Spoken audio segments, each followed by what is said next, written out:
ndimwe chihuta tata wakuchanya, ndimwe fumu ya umoyo wane, ndimwe chatonda ribwera kukora.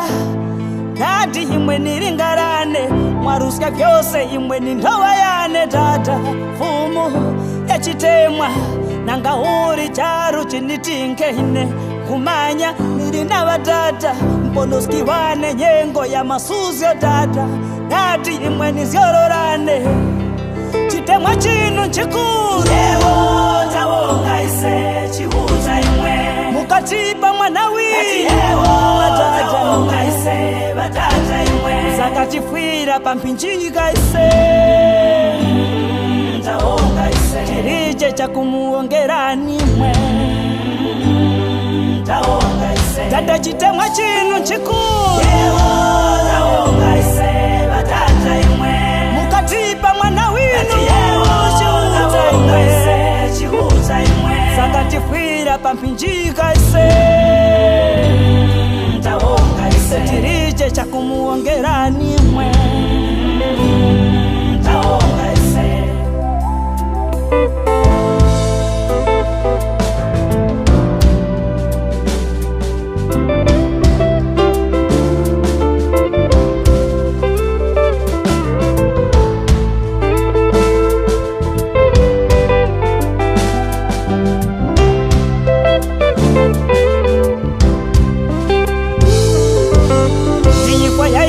Kananda winu tata imwe tiri kuponoskeka ise na ndoba hizo wakatiska Yesu muri kutikurira umoyo chiuta imwe, ise tirije chakumuongerani imwe kwambura nyifwa ya Yesu pampinjika vanyane imwe panyi charunji kazuzi na uzalari na tinko imwe, nyifwa yake iri kutipa chanduro ise. Yesu ni ngara ya chiponoskyo anyane imwe.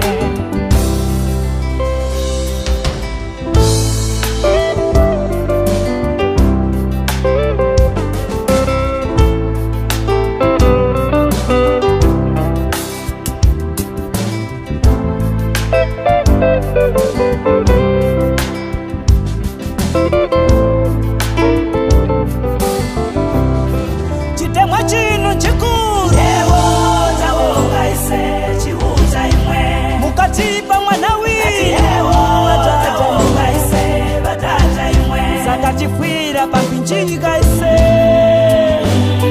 tawonga ise chiriche chakumuongerani mwe,